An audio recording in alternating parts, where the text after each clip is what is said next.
Determinant lecture series का part 17 में हम सॉल्व करेंगे क्वेश्चन नंबर 11। इसमें कुछ ऐसा दिया हुआ है, एक इक्वेशन हमें दिया हुआ है। कौन सा इक्वेशन, ये देख लीजिए। A i alpha plus b i beta plus c i equal to 0 और आई का वैल्यू 1 2 3 रहेगा। एक बार 1 पुट होगा, दूसरे बार 2 पुट होगा और तीसरे बार 3 पुट होगा। तो 3 इक्वेशंस हमारे पास बन के आएंगे। उसमें से हम अल्फ़ा और बीटा को एलिमिनेट करके उसका वैल्यू सब्स्टिट्यूट करके हमें इस डिटर्मिनेंट का वैल्यू 0 दिखाना है। इस क्वेश्चन में यही पूछा है। तो देखते हैं, सॉल्व करते हैं। हम पहले 3 इक्वेशन जनरेट कर लेते हैं 1 2 3 पुट करके आई की जगह। तो देखते हैं, हम आते हैं, करो स्पेस थोड़ा बना लेते हैं फर्स्ट, और इस इक्वेशन को पहले लिख लेते हैं। ये जनरल इक्वेशन जो है तो दिया हुआ है a i alpha plus b i beta plus c i equal to 0 दिया है। आई का वैल्यू क्या आएगा, आई इक्वल टू 1 2 3 आएगा, 1 2 3 आएगा। तो जब हम 1 पुट करेंगे, आई इक्वल टू जब 1 होगा तो इक्वेशन क्या बन के आएगा, देख लेते हैं।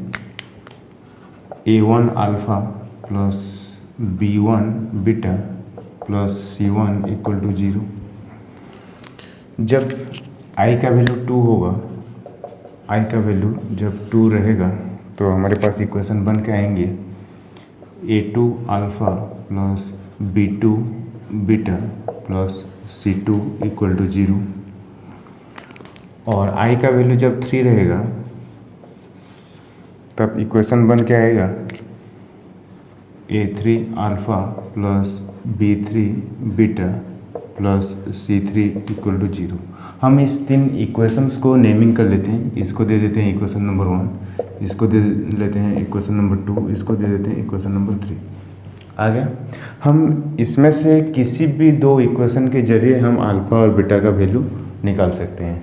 तो वो पहले निकाल लेते हैं और उस वैल्यू को हम फाइनल किसी एक इक्वेशंस में सब्स्टिट्यूट कर लेंगे और एलिमिनेट कर लेंगे, तो आ जाएगा हमारे पास डिटर्मिनेंट। कैसे आता है, अभी हम इस 2 इक्वेशन को देखेंगे, इक्वेशन 2 इक्वेशन 3 को देखेंगे। इसके ज़रिए हम अल्फ़ा और बीटा का वैल्यू निकाल लेंगे और वो इक्वेशन 1 में पुट कर लेंगे और फिर थोड़ा सॉल्व करके डिटर्मिनेंट लाने की प्रयास करते हैं। तो इन 2 इक्वेशन को पहले लिख लेते हैं। तो पहले क्या करेंगे, थोड़ा इन चीज़ों को हटा देता हूँ। अब क्या करेंगे, अभी हम बीटा को एलिमिनेट करेंगे। इन 2 इक्वेशन में से बीटा को एलिमिनेट करेंगे। तो यहाँ थोड़ा लिख लेना ऊपर में, सॉल्विंग इक्वेशन 2 एंड इक्वेशन 3। हम ये एलिमिनेशन मेथड कब पढ़ा था, हम स्टैंडर्ड 9 में पढ़े होंगे, स्टैंडर्ड 10 में पढ़े होंगे। इस लीनियर इक्वेशन का एलिमिनेशन मेथड वहाँ पढ़ा होगा, ठीक है। तो उसी जरिए हम सॉल्व करेंगे। तो हम बीटा को अगर रिमूव करना चाहें तो क्या करना पड़ेगा, इस टर्म में कुछ ऐसा मल्टीप्लाई करना पड़ेगा और इस इक्वेशन में से इसको सब्सट्रैक्ट करना पड़ेगा, जैसे कि इन 2 टर्म कट जाए आपस में और बाकी जितना रहेगा वो तो आएगा ही आएगा। तो इसमें से हम क्या करते हैं, b3 मल्टीप्लाई कर लेते हैं इक्वेशन 2 में।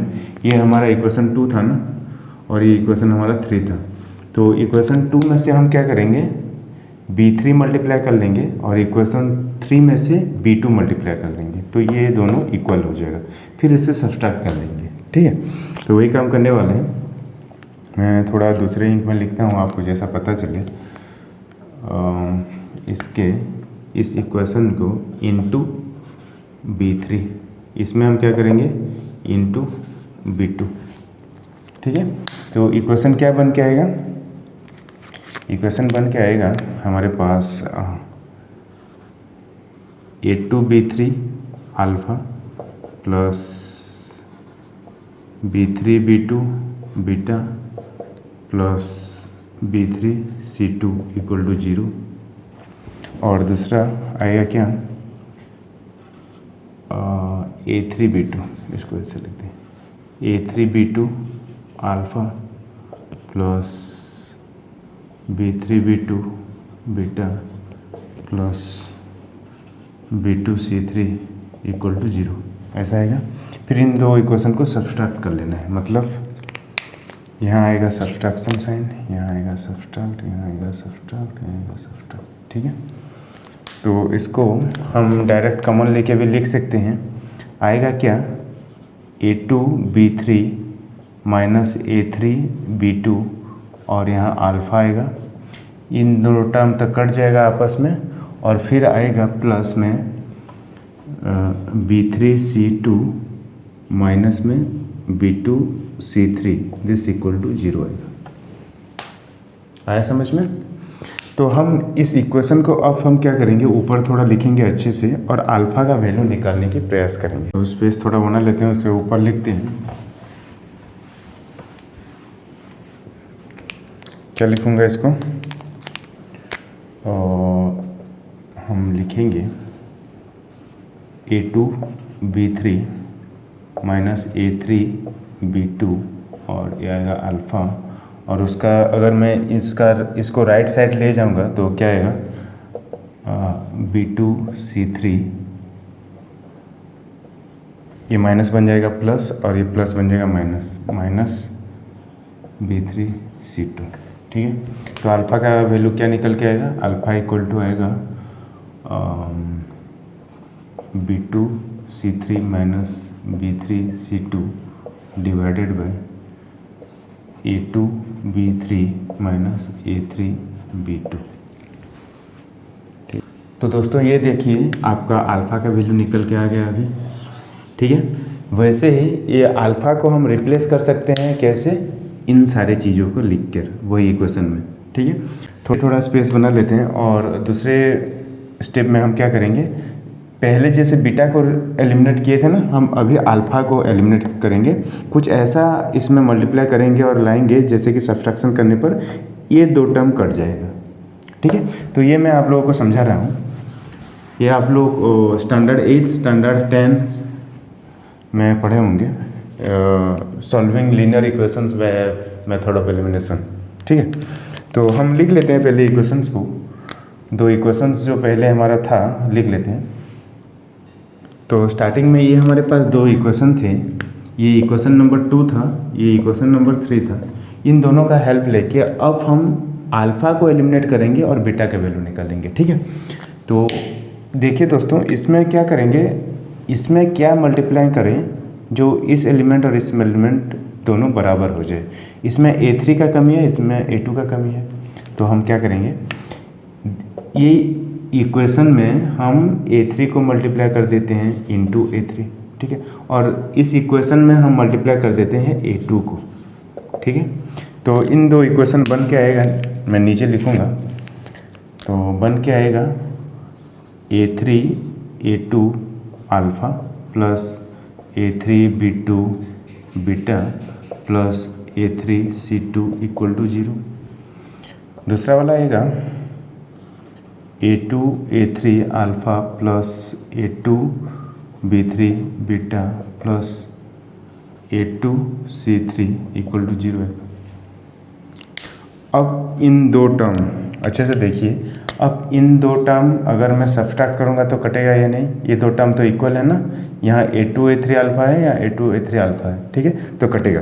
तो इन दो इक्वेशन को हम क्या करेंगे, हम सब्सट्रैक्ट कर लेंगे। यहाँ सब्सट्रैक्शन साइन यहाँ लगा देना है आप लोगों को, प्लस है माइनस होगा, तो आएगा क्या, हमारे पास ये रह जाएगा, ये तो 0 हो जाएगा, इसमें आएगा A3B2 माइनस A2B3, यहाँ आएगा बीटा, दिस प्लस में आएगा A3C2 minus A2C3 this equal to 0, ठीक है। ऊपर का थोड़ा साफ कर लेते हैं ताकि हम बीटा का वैल्यू अच्छे से लिख सकें,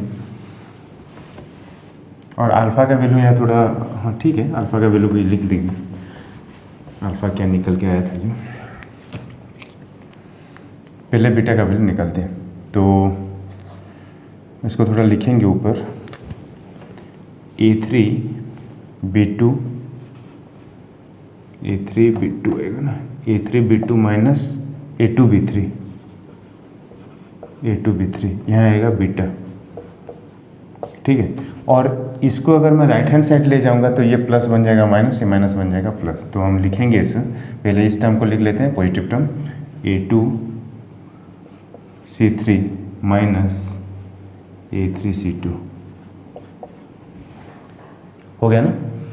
अब हम बीटा का वैल्यू निकाल सकते हैं। बीटा इक्वल टू कितना आएगा, A2C3 minus A3C2 divided by A3B2 minus A2B3, ठीक है।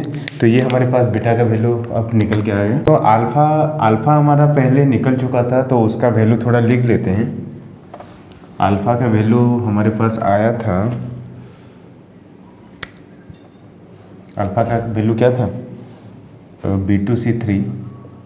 B2C3 minus B3C2 divided by A2B3 minus A3B2, ये अल्फ़ा का हमारा वैल्यू था हमारे पास। और हमारा इक्वेशन 1 क्या था, A1 alpha plus B1 beta plus C1 equal to 0 था ना। अब हम सब्स्टिट्यूट करेंगे अल्फ़ा और बीटा के वैल्यू, तो लिख देंगे substituting the value of alpha and beta in equation 1। ये हमारा इक्वेशन 1 था ना, ठीक है। तो यहाँ अल्फ़ा और बीटा का वैल्यू अगर सब्स्टिट्यूट करेंगे तो क्या आएगा, दैट इम्प्लाइज आएगा हमारे पास A1, अल्फ़ा की जगह ये लिखेंगे सारे, तो B2C3 minus B3C2 divided by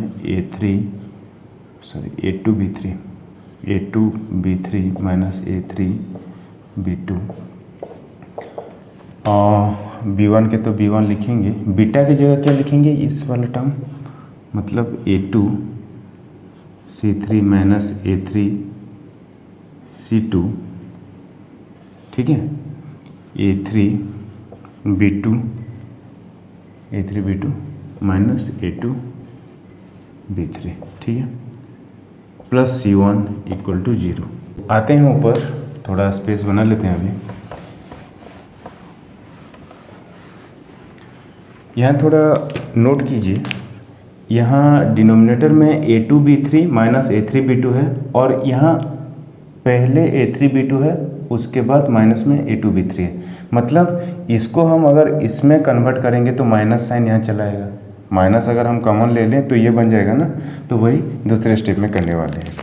this implies A1 लिखेंगे ये सारी चीज़ें, B2C3 minus B3C2 divided by A2B3 minus A3B2, और इसका साइन चेंज करेंगे। अगर यहाँ माइनस साइन अगर ले जाऊँ, मैं रेड इंक में समझा देता हूँ, अगर यहाँ मैं माइनस साइन ले जाऊँ तो ये बन जाएगा माइनस, ये बन जाएगा प्लस, तो प्लस आगे चला आएगा और माइनस पीछे चला जाएगा, तो यहाँ जैसा है, ठीक है।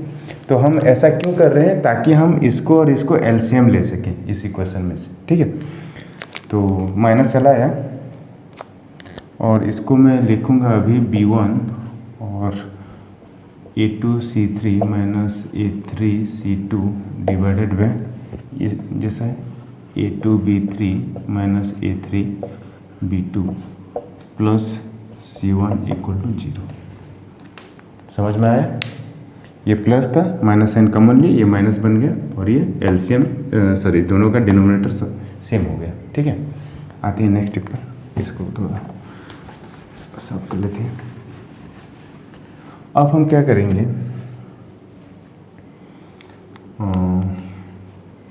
इक्वेशन को थोड़ा और मॉडिफाई करते हैं। ये जो माइनस साइन है ये आ रहा है, ये नहीं आना था, तो इसको हम थोड़ा चेंज कर लेते हैं। पहले A3C2 को लिखते हैं, उसके बाद A2C3 को लिखते हैं।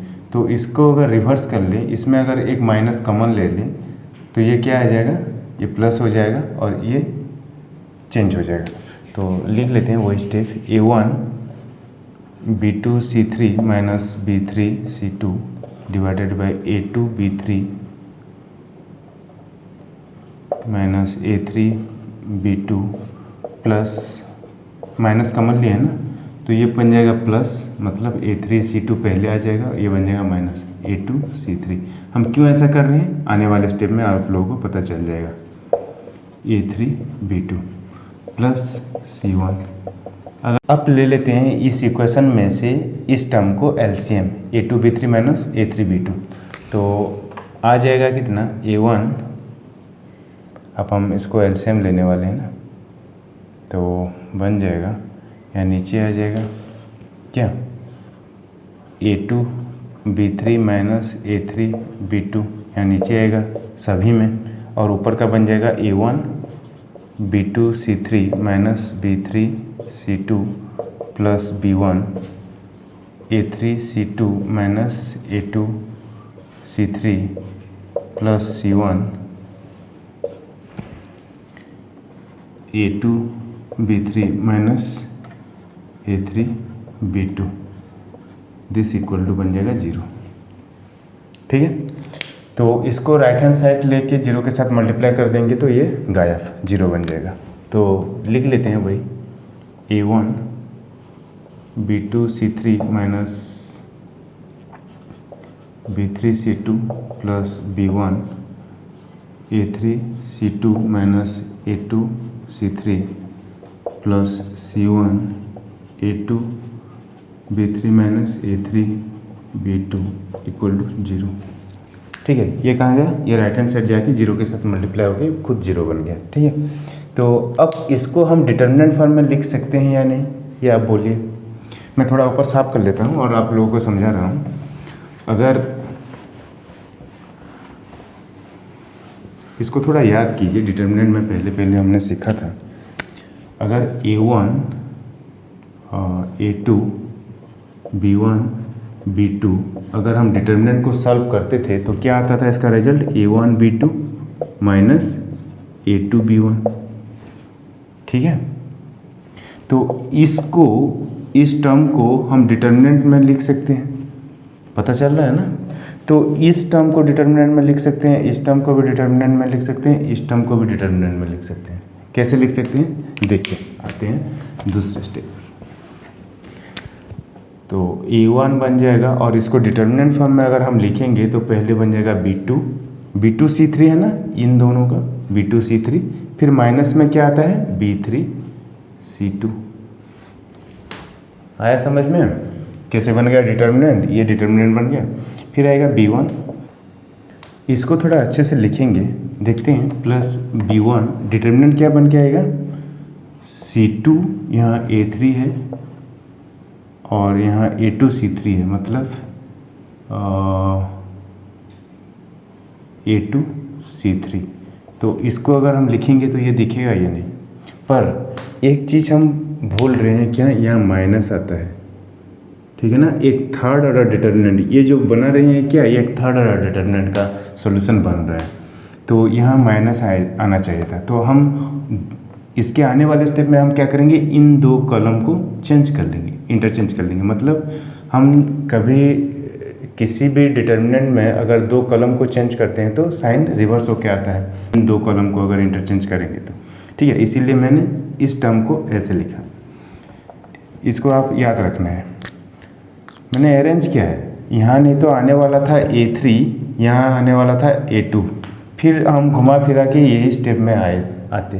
तो हम क्यों ना शुरुआत में ही थोड़ा दिमाग लगा के ये काम। फिर आएगा C1, यहाँ आएगा A2 है, तो यहाँ A2 है, फिर है B3 और यहाँ A3 है, यहाँ है B2 इक्वल टू 0।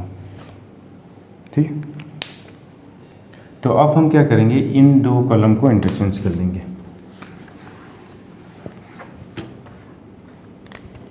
तो A1 determinant B2C2 B3C3 minus B1, जब हम दो कॉलम को इंटरचेंज करेंगे तो माइनस आएगा। हम ये प्रॉपर्टी डिटर्मिनेंट की प्रॉपर्टी में पढ़े हुए हैं, तो यहाँ आएगा A2 A3। अगर आपने प्रॉपर्टी वाला वीडियो नहीं देखा है अभी तक तो जाकर देख लीजिए। प्रॉपर्टी कुल हम 7 या 8 प्रॉपर्टी पढ़े हैं डिटर्मिनेंट की, सारे अच्छे तरीके से आप लोगों को समझाया गया है एग्जाम्पल दे के, तो आपको वो वीडियो देख लेना चाहिए। तो आपको डिटर्मिनेंट में ऐसे थोड़ा पकड़ आएगा। ठीक है, तो B2 या B3 दिस इक्वल टू 0। तो इसको अब हम कैसे लिख सकते हैं? हम ऐसे नहीं लिख सकते इसको, A1 B1 C1 A2 B2 C2 A3 B3 C3। हम ऐसे लिख सकते हैं या नहीं? याद कीजिए, अगर हम इस डिटर्मिनेंट को अगर हम रो 1 के अलग एक्सपांड करते हैं तो पहला टर्म क्या आएगा? A1 डिटर्मिनेंट इसका B2 C2 B3 C3 B2 C2 B3 C3। फिर हम डायगोनल को पॉजिटिव करते हैं और बाकी सब माइनस, तो यहाँ माइनस साइन आता था, आपको अगर याद है तो यहाँ माइनस साइन आता था। तो यहाँ माइनस B1 का रो B1 का कॉलम छोड़ देना है, मतलब बाकी जितने रह गए A2 C2 A3 C3 A2 C2 A3 C3। आ रहा है कि नहीं? फिर आएगा C1 प्लस C1, और C1 पॉजिटिव साइन लेता है क्योंकि ये डायगोनल एलिमेंट में से एक है। ठीक है, तो C1 का रो C1 का कॉलम अगर छोड़ दें तो A2 B2 A3 B3 A2 B2 A3 B3। आ रहा है कि नहीं? तो ये एक थर्ड ऑर्डर डिटर्मिनेंट बन गया या नहीं? और इसका वैल्यू कितना निकल के आ रहा है? 0। तो यही तो हमें प्रूव करना था ना, तो ये आ गया आगे, तो ये 0। ठीक है, समझ में आया?